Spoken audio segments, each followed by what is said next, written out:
이스라엘아, 내 하나님 여호와께로 돌아오라. 내가 불의함으로 말미암아 엎드러졌느니라. 너는 말씀을 가지고 여호와께로 돌아와서 아뢰기를, 모든 불의를 선한 말을 받으소서. 우리가 수송아지를 대신하여 입술에 열매를 주께 드리리이다. 우리가 아수르의 구원을 의지하지 아니하며 말을 타지 아니하며 다시는 우리 손으로 만든 것을 향하여 너희는 우리의 신이라 하지 아니하오리니 이는 고아가 주로 말미암아 긍휼을 얻음이니이다 할지니라. 내가 그들의 반역을 고치고 기쁘게 그들을 사랑하리니 나의 그에게 떠났음이니라. 내가 이스라엘에게 이슬과 같으리니 그가 백합화 같이 피겠고 레바논 백향목 같이 뿌리가 박힐 것이라. 아멘. 오늘 본문에 나오는 말씀도 역시 마찬가지로 하나님의 마음을 지금 우리에게 말씀하고 있습니다. 하나님의 마음이 어떤 마음일까? 하나님을 등지고 떠나는 그 백성들을 향해서 한량없는 사랑으로 가슴을 열고 팔을 벌려서 돌아오라고 이렇게 부르는 그런 모습을 연상하면서 오늘 말씀을 좀 들었으면 좋겠습니다. 4절 말씀 보면 이런 말씀이 나와요. 내가 그들의 반역을 고치고 그들을 사랑하리니. 반역을 고치고 그들을 사랑하리니. 그러니까 이스라엘 백성들을 사랑할 수 없는 상태, 하나님께서 아무리 사랑하고 싶어도 사랑해 줄 수 없는 이 반역이 발생한, 반역이라고 하는 이 전제되어진 상황 속에서 하나님 사랑하겠다는 거거든요. 사랑하겠다. 우리가 상상할 수 없는 하나님의 사랑의 마음이 들어있는 구절인 것 같습니다. 이스라엘아, 내 하나님 여호와께로 돌아오라. 내가 불의함으로 말미암아 엎드러졌느니라. 지금 상황이 너의 불의함으로 엎드러졌다. 지금 뭔가 문제가 심각하게 지금 발생했다는 뜻이죠. 그런데 이제 이 말씀의 배경을 보면 호세아 선지자가 활약하던 북이스라엘, 북쪽과 남쪽으로 나눠져 있습니다. 다윗, 솔로몬 때까지는 통일 왕국 시대였고 솔로몬이 죽고 나서 나라가 두 쪽으로 분열됩니다.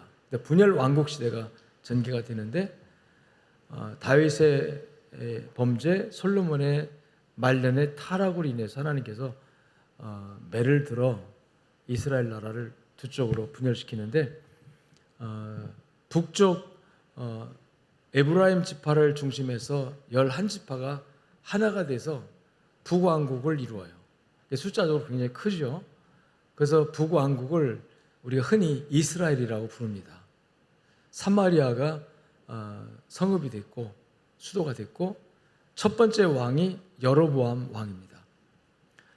그리고 남쪽은 이제 유다 지파를 중심해서 예루살렘을 중심해서 유다 지파 한 지파가 중심이 되기 때문에 숫자가 작죠. 그러나 다윗 왕의 혈통을 이어갑니다. 솔로몬의 아들 르호보암이 이제 왕이 돼서 다윗 왕의 혈통을 이어가면서 유다는 21명의 왕을 배출하면서 유다 왕국이 지속되고 그리고 북쪽 이스라엘은 이 솔로몬의 신하였던 여로보암이 왕이 되면서 19명의 왕, 역대 왕들을 배출하면서 북이스라엘 왕조로 유지가 됩니다. 호세아 선지자는 이 북왕조, 북이스라엘의 13번째 임금이었던 여로보암 2세 때에 활동했던 선지자입니다. 그리고 여로보암 2세는 약 40년 동안을 나라를 다스립니다. 한 임금이 40년 정도를 나라를 통치한다는 것은 상당히 정치를 안정적으로 잘했다는 의미가 있겠죠. 그리고 실제적으로 그 여로보암 2세 통치 기간에 이 북왕조는 굉장히 번영합니다. 경제적으로도 굉장히 부유하게 되고 또 외교력도 좋아서 주변 국가들과 좋은 관계를 맺으면서 전쟁도 일어나지 않고 또 남왕국 유다와도 작은 갈등은 있었지만 그런대로 평화를 유지하면서 국제적인 관계, 또 정치적인 안정, 그러면서 경제적인 그런 부요까지 누리는, 겉으로 볼 때는 굉장히 평안하고 굉장히 안정된 그런 시기를 여로보암 2세가 정치를 하고, 그때에 이 북왕조의 하나님의 메신저로 메시지를 전했던 선지자가 오늘 본문에 나오는 호세아 선지자입니다. 그런데 호세아 선지자는 좀 특이한 것이 국가적으로 나라적으로 별로 문제가 없고 상황이 괜찮았어요. 그 특별한 재난이도 없었고, 저 정치가 불안해서 막 정권이 바뀌고 그런 적도 없고, 비교해 보면 그 남쪽 유다는 이 여로보암 2세가 40년 동안에 남쪽에는 왕이 4번이나 바뀝니다. 4번이나 바뀌는 이 정치적인 혼돈이 남쪽에는 있었어요. 근데 북쪽 북왕국은 그렇게 정권이 바뀌는 것도 없이 40년 동안은 안정적으로 평화롭게 경제적인 또 부여를 누리면서 이렇게 생활했기 때문에 특별히 문제가 없는 것 같은데, 백성들은 나름대로 경제적 자유를 누리고 있죠. 또 평화롭죠. 그리고 정권도 안정돼서 혼란이 없죠. 그러니까 상당히 평화롭고 좋은 그런 시기에 이 호세아 선지자가 이 북왕조를 향해서 메시지를, 하나님의 메신저로 말씀을 전하는 거예요. 그런데 별로 문제가 없을 것 같아서 뭐 할 말도 없을 것 같지만, 하나님께서 이 북왕조 북이스라엘의 이 상황에 관해서 굉장히 심각하게 오늘 본문에서 이 호세아서에서 다루고 있습니다. 그것이 뭐냐면 하나님을 반역했다고 말해요. 반역이라는 말을 씁니다. 거역이 아니라 아예 하나님과 원수가 됐다는 의미겠죠. 그냥 불순종하는 정도가 아니라 반역, 이 반역을 했다고 말씀해요. 4절에 보니까 내가 그들의 반역을 고치고, 이 반역이라는 용어를 써서 그 당시 상황을 설명하고 있거든요. 그러니까 겉으로 볼 때는 편안하고 아무 문제 없는 것 같지만 하나님의 시각으로 딱 바라보니까, 하나님의 시각으로 바라보는 것이 선지자의 눈이거든요. 선지자, 먼저 선자예요. 먼저 안다는 거. 하나님의 시각으로 보니까 미래를 먼저 알게 되고 그걸 깨닫게 되는 거잖아요. 그래서 선지자의 시각, 하나님의 시각으로 보니까 이스라엘 백성들이 겉으로 볼 때는 나라도 안정되고 부유하고 또 국제적인 그런 외교력이 잘 발동돼서 평화롭게 공존하는 그런 좋은 환경이지만, 근데 하나님으로 볼 때는 이거 문제가 있다 이거예요. 어떤 문제냐면, 따라합시다. 영적인 문제. 그래서 우리가 항상 볼 때 영적인 부분과 현실적인 이 육신적인 세상적인 나타나 보이는 그런 문제들을 함께 볼 줄 알아야 돼요. 겉으로 볼 때는 편안하고 아무런 문제 없지만 조금만 뒤집어서 속을 보면 이건 문제투성이가 되어요. 심각한 문제가 있는 그런 모습인 거죠. 하나님께서 이 백성들의 그 문제를 지적하면서 그들에게 이제 말씀을 주시기 위해서 이 호세아라는 한 사람을 세워가지고 그 일을 하게 하는데, 하나님께서 호세아에게 결혼 명령을 내립니다. 너 장가들어라 이거예요. 장가드는데 일반적인 그런 장가드는 게 아니라 하나님이 아예 지정해 줍니다. 누구도 용납할 수 없는 여인을 아내로 택하라고 그래요. 그 당시 고멜이라는 여인을 이제 택하게 되는데, 고멜이라는 여인은 쉽게 말하면 그냥 창녀라고 우리가 하는 그러죠. 그런 일반적으로 아내로 택하기에 부적합한 그런 행실과 태도, 그런 걸 전문 직업으로 가지고 있는 그런 여인을 택해서 아내를 맞으라 그래요. 호세아는 아마 하나님의 명령을 이렇게 순종하기가 쉽지 않았을 겁니다. 아니 어떻게 하나님, 내가 장가드는데 저런 여자를 아내로 맞으라고 하십니까? 네, 호세아 선생님 그 순종합니다. 순종하고, 근데 그 아내가 이제 그 가정 생활을 충실하지 못해요. 호세아에게 시집 와서 가정을 이뤘지만 계속 밖으로 돌고 다른 남자를 찾아가고 다른 남자 품에 안기고 여러 차례 집을 나가고 가출하고, 그럴 때마다 호세아 선지자가 가서 그를 다시 데려오고 다시 또 어디 가면 뭐 돈 주고 또 빼오기도 하고 이렇게 하면서 가정을 유지하면서 계속해서 메시지를 전하는데, 시청각적인 그런 이게 어떤 자료같이 하나님께서 호세아 선지자의 가정을 써요. 그래서 무엇을 하나님께서 말씀하고 싶어 했느냐, 도저히 사랑할 수 없는 한 여인을 사랑하는 호세아의 그 모습을 통해서 이 북왕조 이스라엘 백성들이 하나님 볼 때 도저히 사랑할 수 없는, 겉으로 볼 때는 아무 문제 없는 것 같지만 하나님께서 내면을 살펴볼 때는 도저히 품을 수 없고 사랑할 수 없는 그런 이스라엘 백성들을, 그럼에도 불구하고 따라합시다. 내가 사랑하리니. 아멘.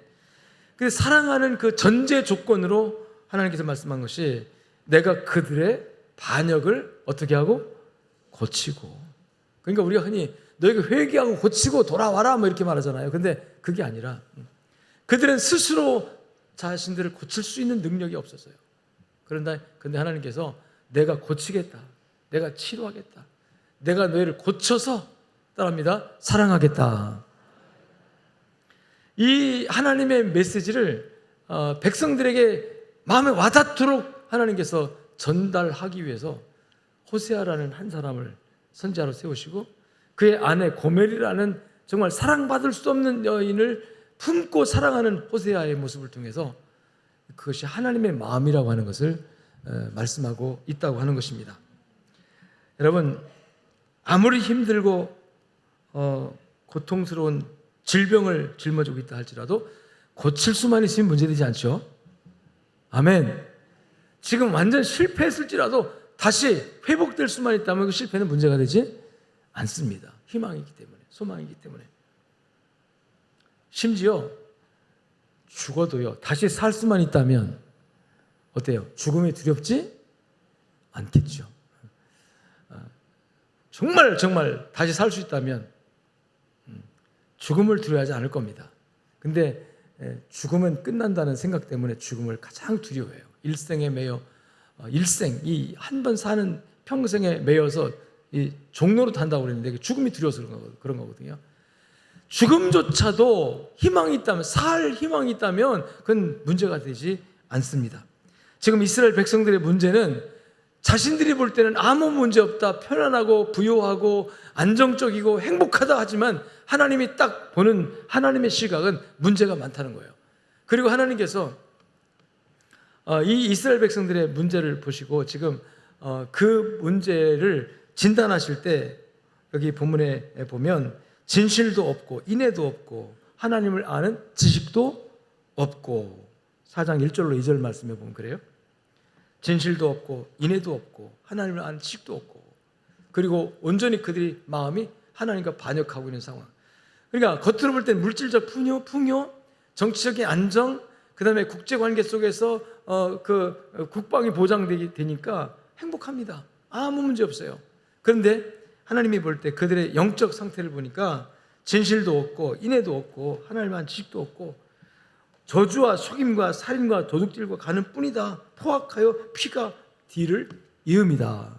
그러니까 그들의 영적 상태를 보면 정말로 심각한 문제인 거죠.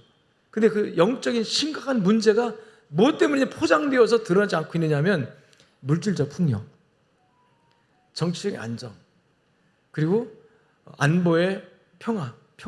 그리고 평화라는 거 참 좋잖아요. 평화로다. 평화를 갈망하는데 아무 문제가 없어요. 또 물질적인 풍요 때문에 뭐 먹고 사는데 전혀 지장 없고, 그런데 그것에 가려서, 그것에 묻혀서 지금 보이지 않는 부분이 영적인 부분이라는 거죠.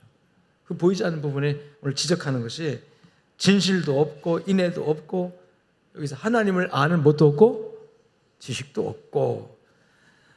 그래서 하나님께서 이스라엘 백성들에게 들으라, 한번 말해보자, 논쟁해보자. 너희가 정말 문제 없는가? 정말로 너에게 문제가 없는가? 한번 논쟁이라는 말을 쓰고 있어요. 논쟁해보자, 한번 진단해보자. 그래서 호세아 선지자를 통해서 여러분, 하나님께서 이스라엘 백성과 논쟁을 하는 거예요. 정말 문제가 없느냐? 정말 문제가 없느냐?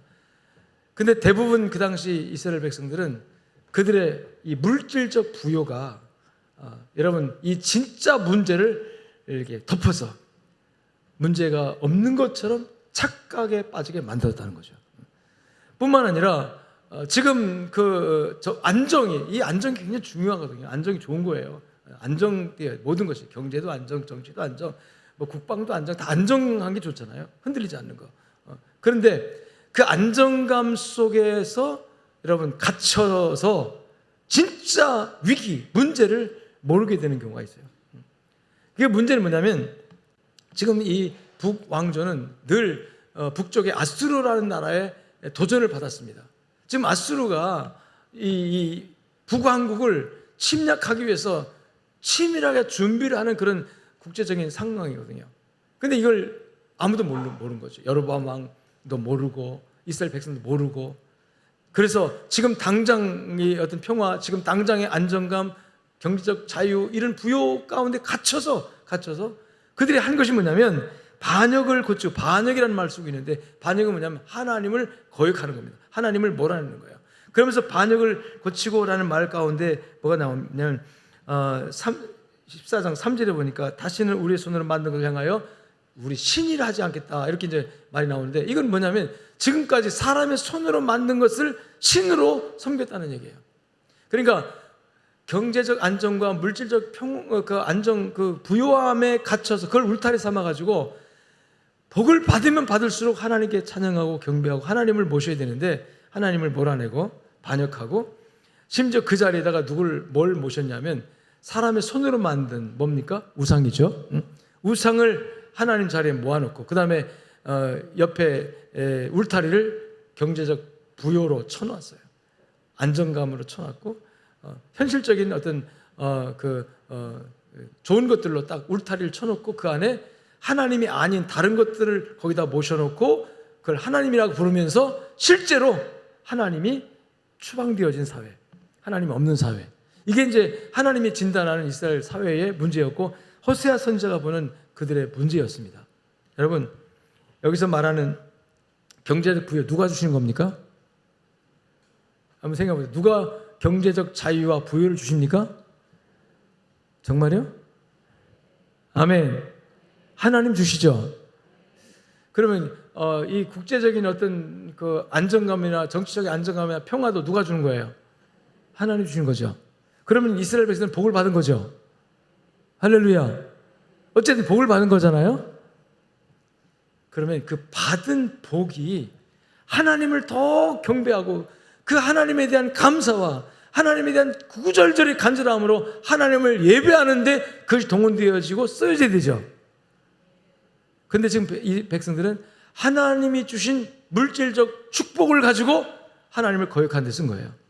하나님이 주신 여러분 안정감, 이걸 가지고 그것을 울타리로 딱 쳐서 그 안에 자기가 갇혀서 나의 편안함과 경제적 자유에 갇혀서 여러분 하나님을 버리고 하나님을 떠나고 하나님을 거역하고 오히려 적극적으로 하나님 자리에다가 여러분 유무형의 우상을 세워놓는, 유무형, 보이는 우상은 손으로 깎아 만든 거, 또 돌로 깎아 만들고 다듬어 만들고 금으로 부어 만들고 그런 게 이제 우상이잖아요. 그리고 더 중요한 거는 보이지 않는 무형의 우상, 이 무형의 우상 중에 가장 큰 우상이 바로 나 우상이거든요. 내가 하나님이 되는 거잖아요.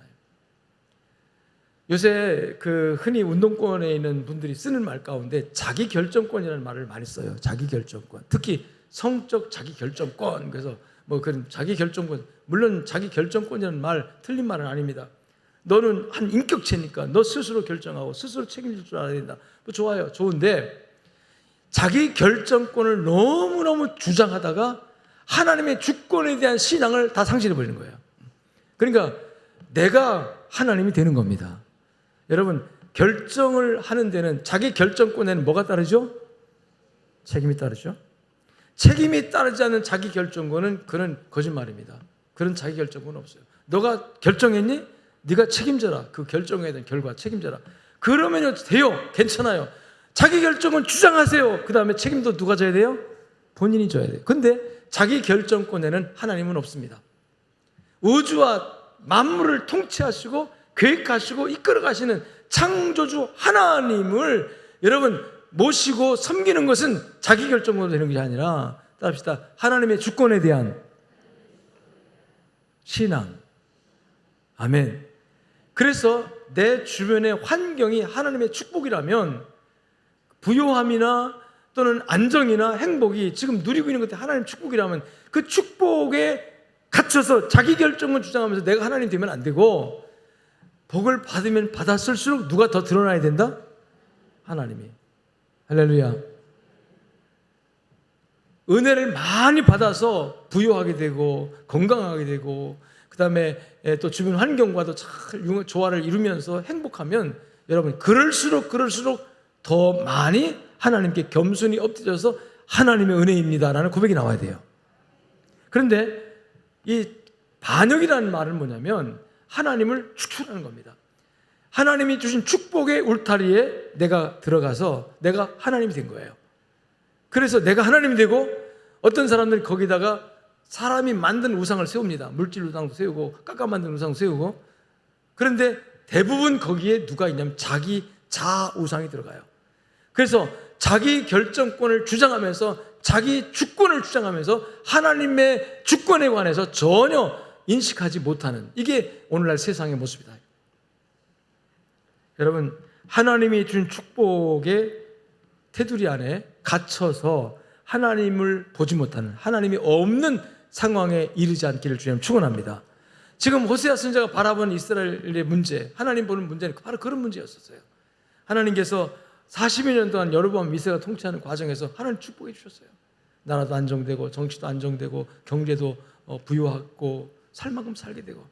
그런데 점점 하나님을 떠나게 되고, 점점 하나님을 잊어버리게 되고, 점점 하나님 자리에 자기 자아가 들어가서 자기가 하나님이 되어지고, 자기가 하나님이라는 정적 생각, 주관적인 그런 이념들이 생겨지면서 하나님이 설 자리가 없는 상황, 이런 상황을 하나님 보시면서 어떻게 이 백성들을 다시 하나님께로 돌이키게 할까라고 하는 이런 계획 속에서 하나님께서 여러분 진노의 채찍을 둘 수 있어요.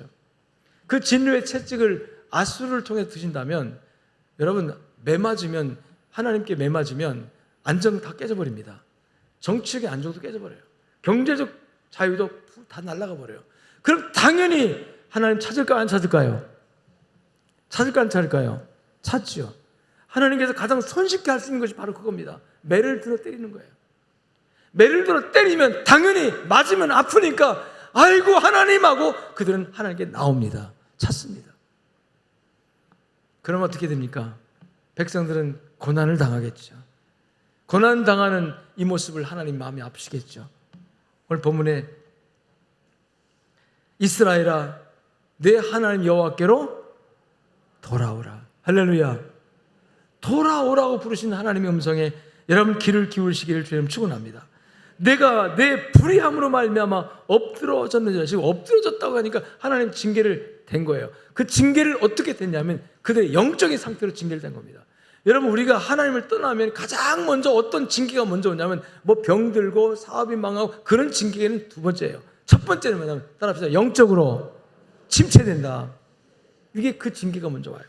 그래서 너의 불의함으로 말미암아 내가 은혜를 받고 복을 받아서 하나님께 감사하고 하나님께 영광 돌리지 않고 도리어 그 하나님 준 복에 갇혀가지고 하나님을 반역하는 그런 상황에서 하나님께서 매를 댔는데 그 매가 뭐냐면 불의함으로 말미암아 엎드러졌느니라 표현하고 있어요. 불의함으로 엎드러졌다. 영적으로 하나님과 멀어졌다는 거예요. 영적으로 그들이 다 잠들어 있다는 거죠. 영적으로 그들이 다 지금 하나님을 떠났다는 얘기예요. 그 다음 수순이 이제 하나님의 징계매를 되는 겁니다. 아수르를 통해서 나중에 되셨죠. 결국은 이 여로보암 왕 때 진정한 회개를 하지 못해요. 그리고 이스라엘은 나중에 주전 726년에 북쪽 아수르에게 완전 망하고 나라가 문을 닫게 되어지는 그런 상황이 되어집니다. 여러분 하나님이 주신 축복이 물질적 번영과 세속적 평화가 결국 영적 독이 돼가지고 하나님을 반역하는 이런 현상. 4장 1절로 2절에 진실도 없고 인애도 없고 하나님만 지식도 없고, 이게 바로 영적으로 하나님께 매를 맞아가지고 백성들이 하나님을 떠나는 모습을 보여주고 있는 겁니다. 그래서 이런 상황 속에서 번영할수록 더욱 범죄하는, 하나님이 준 축복을 받으면 받을수록 그 축복을 재료로 삼아가지고 하나님을 범죄한, 하나님께 죄를 짓는 이스라엘 백성들의 상황에 대해서 하나님께서 지금 말씀하고 있는 거죠. 백성들은 외적인 평화와 안정과 번영을 누렸지만 영적으로 하나님을 완전히 떠나 있는 그 모습을 보여주고 있습니다. 하나님께서 이런 백성들에게 따라합시다. 하나님께로 돌아가자. 이 호세아 선지자의 외침은 상당히 공허했을 겁니다.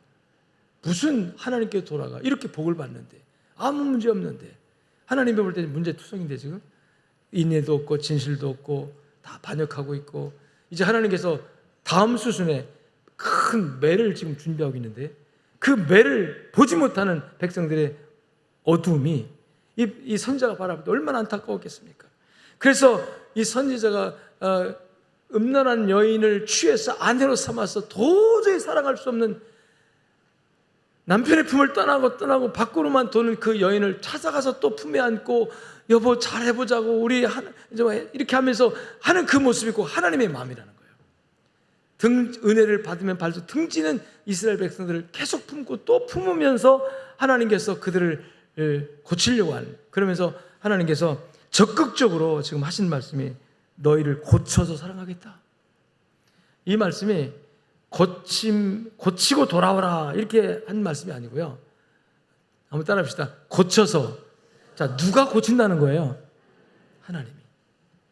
하나님이 고쳐서 너의 그 반역을, 너의 불성실함을 하나님이 치료해서 내가 사랑할 만한 만큼 내가 너희를 고쳐서 내가 즐겁게 사랑하리니. 할렐루야. 이 하나님의 마음이 오늘 이 시대를 사는 저와 여러분들에게, 그리고 우리나라 우리 민족 가운데 하나님의 마음이 보여지고 느껴지고 알아졌으면 좋겠습니다. 할렐루야. 우리는 호세아 시대와 같은 풍요와 안정을 지금 누리고 있습니다. 얼마나 지금 우리나라가 풍요로운지요. 여러분 어떻게 생각하는지 모르겠지만 비행기 타고 1시간만 나가도요, 한 끼 양식이 온데간데 없는, 정말 한 끼 양식을 걱정해야 되는 사람들이 있어요. 저 필리핀에 간다든지 중국의 어느 소수민족 간다든지 빵 한 조각 때문에 고민하고 우는 사람들이 있고요. 뭐 아프리카, 남미, 큰 도시, 국제화된 도시는 굉장히 부유하지만 그 도시를 지나서 조금만 나가면 빈민촌 나오고 조금만 나가면 한 끼 빵 한 조각 때문에 사람들이 헐벗 굶는 사람이 얼마나 많은데, 지구촌에 여러분 절반 이상이 한 끼 양식이 해결이 안 돼가지고 고통당하는 사람들이라는 거죠. 따라합시다. 우리는 부유합니다. 별로 안 느껴지죠? 아유 목사님 그다 부족한데요. 월급 찌꺼기랑 받아가지고 생활도 얼마나 빡빡한데요. 부유하다니요. 그 동감 안 됩니다. 그럴 사람도 있겠지만, 여러분 일반적으로 지구촌 전체를 놓고 볼 때 우리가 얼마나 부유한지, 그리고 우리가 누리는 것들이 얼마나 이 모든 삶에 있어 편리성을 가지고 있는지요. 따라합시다. 우리는 안정되어 있고 행복하고 평화롭습니다. 동의하십니까? 이 동의 못하면요 오늘 말씀 진행이 안 돼요. 이 설교는요, 하나님의 말씀은 지식 전달이 아니고 식전달 아니고 하나님의 마음 전달하는 거거든요. 할렐루야. 하나님의 마음이 여러분들에게 전달됐으면 좋겠어요. 우리가 얼마나 지금 누리고 있는 것들이 다 축복이죠. 하나님 은혜잖아요. 이 부유함도, 이 정치적인 안정도. 우리가 사실 이 이스라엘 나라가 북왕조, 남왕조로 분리되고 남북이 이게 두 쪽으로 났던 것처럼 우리도 비슷하잖아요. 지금 여러분 우리도 두 쪽이 나가지고 지금 전쟁 상태잖아요. 법적으로 아직 전쟁 터진 건 아니지만. 그리고 북한은 지금 엄청난 가공할 만한 핵을 무장을 하고 있는 상태고, 우리는 미국이라는 큰 나라 동맹 관계에 있기 때문에 안심하고 있는지 모르겠지만, 여러분 이스라엘 백성들이 그 누리는 모든 것이 하나님께서 주신 것이라는 사실을 잊는 순간부터 반역하기 시작한 거예요. 하나님이 주신 은혜라는 것을 그들이 인지한다면 절대로 반역할 수가 없는데, 하나님의 은혜라는 사실을 잊기 시작한 순간부터 그들의 번영과 평화와 안정을 울타리 삼아가지고 그 안에 딱 갇히면서, 그 다음에 앞으로 미래에 어떤 일이 일어날지도 전혀 무감각한 상태로 지금 이 평화와 안정됨에 취해서 하나님을 버리고 하나님을 떠나는 상태를 유지하는 거죠. 우리 대한민국에 사는 저와 여러분이 한국 교회가 그런 상황이 아닌지 한번 생각해 보자는 거죠. 여러분 최근에 여러분 신앙생활 가운데서 얼마나 하나님을 간절히 찾았습니까?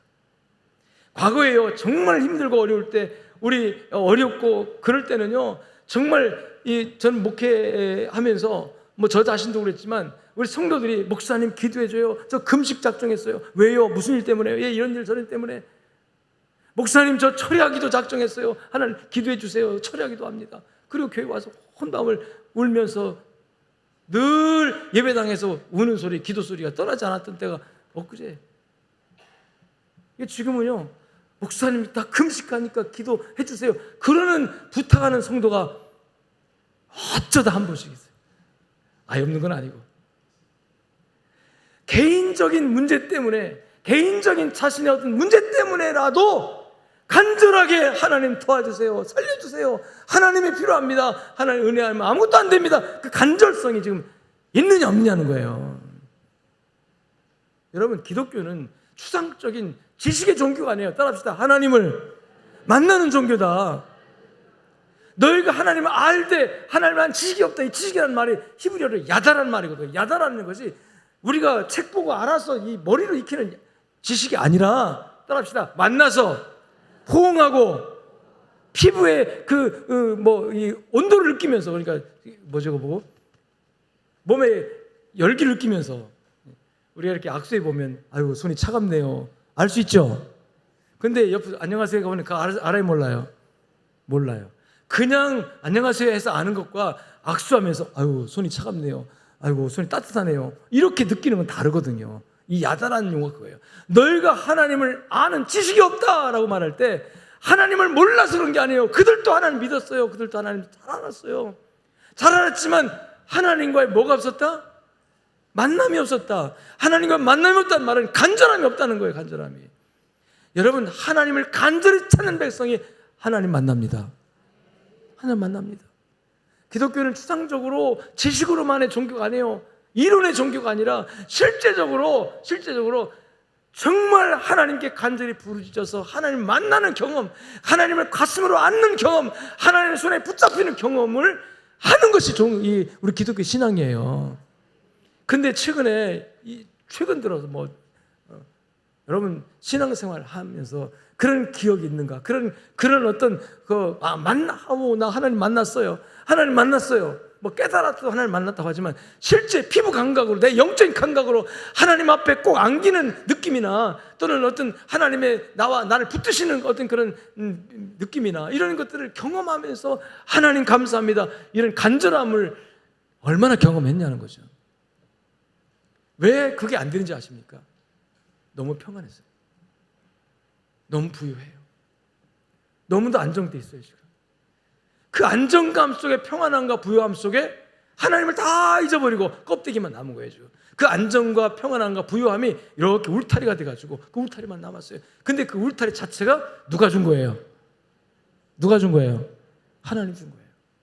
하나님이 준 거면, 그 축복이 하나님 거라면 그 축복 안에 갇혀서 하나님을 잃어버리는 이 아이러니한 모습, 하나님이 준 축복 안에 갇혀서 하나님을 잃어버리는, 이게 반역이라는 겁니다. 그리고 하나님 잃어버린 정도가 아니라 거기다가 사람의 손으로 만든 우상을 세워놓고, 그 유형의 우상은 손으로 만든 거잖아요. 돌로 깎아 만들었거나 나무로 깎아 만들었거나 하여튼 간에 금으로 부어 만들었거나 하여튼 그 유형의 우상, 아니면 무형의 우상. 무형의 우상은 뭡니까? 돈이 무형의 우상 아닙니까? 돈을 하나님보다 더 사랑하는 거, 내지는 자식을 하나님께 더 사랑하는 것, 심지어는 자기 자신을 하나님보다 더 위대하게 생각하는 것, 자기가 하나님이 되는 것. 그래서 모든 결정권이 자기한테 생각하는 것. 그래서 모든 결정권 자기한테 있으면 책임져라 이거죠. 하나님께서 책임져라. 네가 하나님이면 너가 스스로 결정하고 네가 마음대로 살아가라. 그런데 그 책임은 네가 져라. 여러분, 그 책임을 내가 지면 어떻게 하겠습니까? 저주예요. 나중에 지옥이고, 이 땅에 살면서도 하나님 없이 살고, 하나님 없이 사는 메마른 인생을 살고, 그래서 결국은 저주예요. 그러니까 하나님 그 안타까운 겁니다. 그래서 그렇게 살지 말고 따라합시다. 내게로 돌아오라.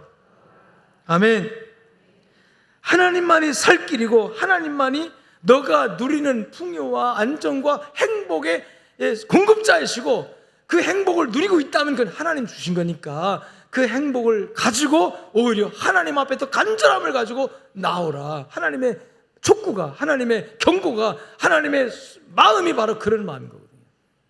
여러분이 누리는 이 안정과 평화와 행복을 하나님께서 여러분 나쁘다고 말하지 않아요. 그건 하나님 준 거니까 선한 겁니다. 좋은 거예요. 그러면 그 하나님의 주신 것을 통해서 하나님께 더 가까이 나가고 하나님을 더 사랑해야 되는데, 오늘날 많은 저를 비롯한 우리 모두가 다 여러분 반대로 가는 거예요. 평안하니까 기도하지 않고, 물질적 풍요에 있으니까 여러분 더만 욕심만 부리고, 여호와께로 돌아가자, 여호와를 알자, 힘써 여호와를 알자. 호세아 4장 6절에 보니까 내 백성이 지식이 없어서 망하는도다. 이 지식이라는 것이 바로 하나님을 아는 지식인데, 하나님을 아는 지식이 어떤 지식이냐면 아까 말한 것처럼 머리로 아는 지식이 아니라 경험으로 아는 지식이다. 야다, 체험적으로 아는 지식. 원래 이 야다라는 용어가 부부관계할 때 쓰는 알미입니다. 난 그를 알아, 나 그 여자 알아, 그럴 때요 그냥 단순히 이름 아는 정도가 아니라 그와 어떤 성관계를 통해서 직접 아는 거, 그걸 말할 때 야다라, 야다라는 용어가 지식, 알미라는 용어인데 좀 야한 용어입니다. 그래서 근데 하나님이 그 용어를 쓰는 거예요. 지금 이스라엘 백성들에게 너희가 하나님을 알되 그렇게 모르는구나.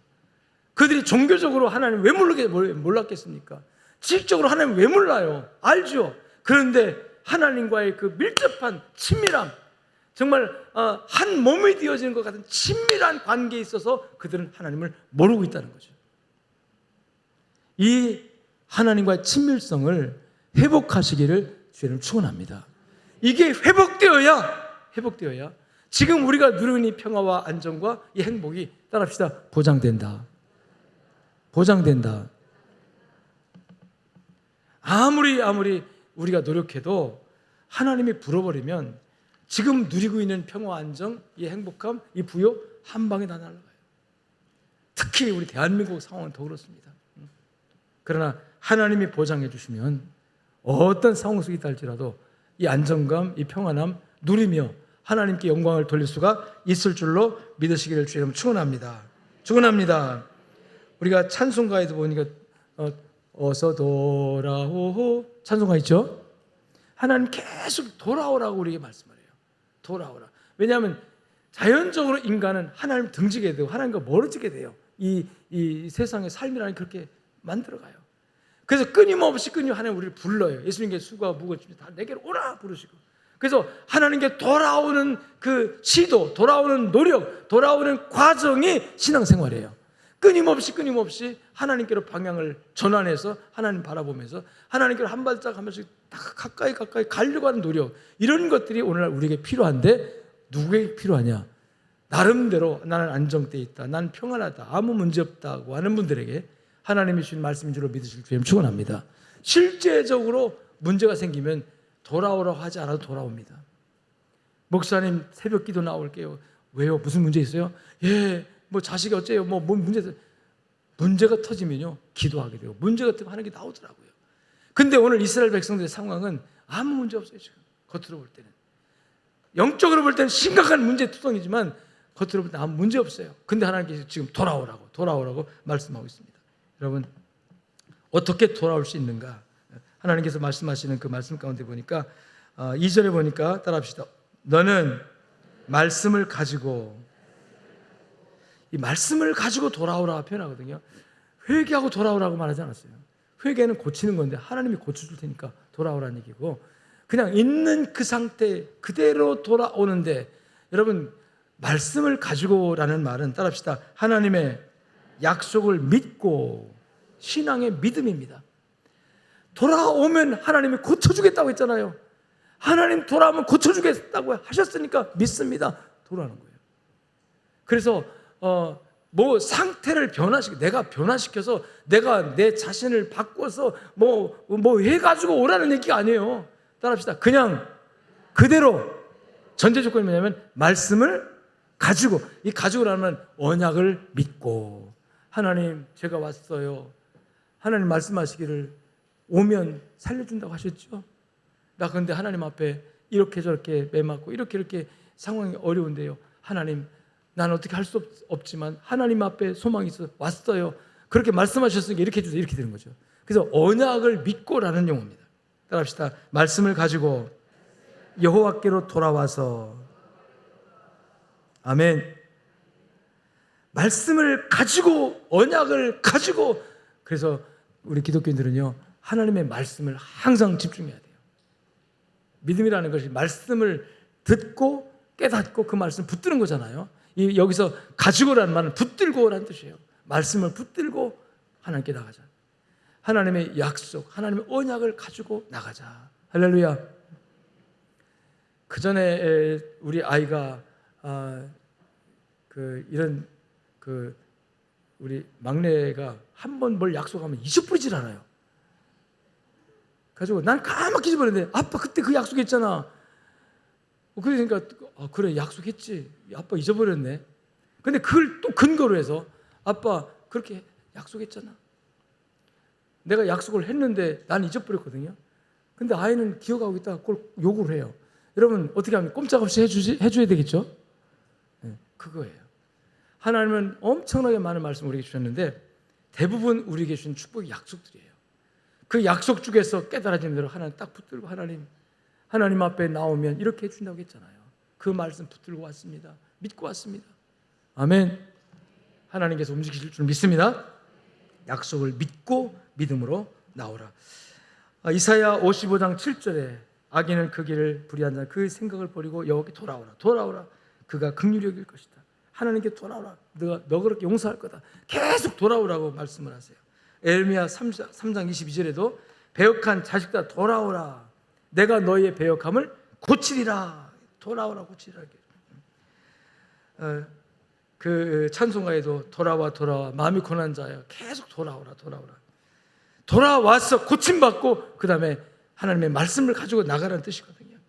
지은 죄가 아무리 크고 무거워도 하나님께 돌아오는 자에게 따라합시다. 하나님이 고치신다. 아멘. 우리 찬양 한 장 불러볼까요? 527장인데 어서 돌아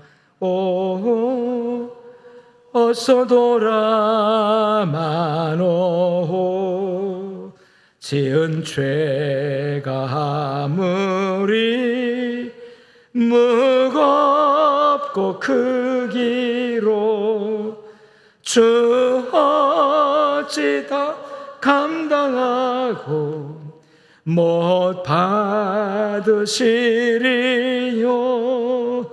우리 주의 넓은 가슴은 하늘보다 넓고 넓어.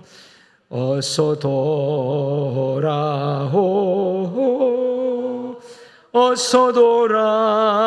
마노. 우리 주는 날마다 기다리신다오.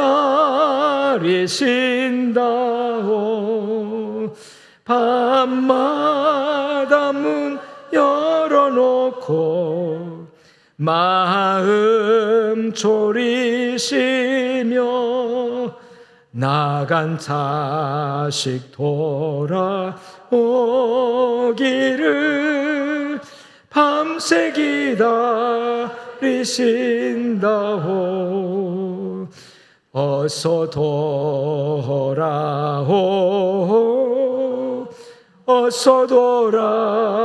마노. 채찍 맞아 아파도 주님의 손으로 때리시고 어루만져 위로해 주시는 우리 주의 넓은 품으로 어서 돌아오소서.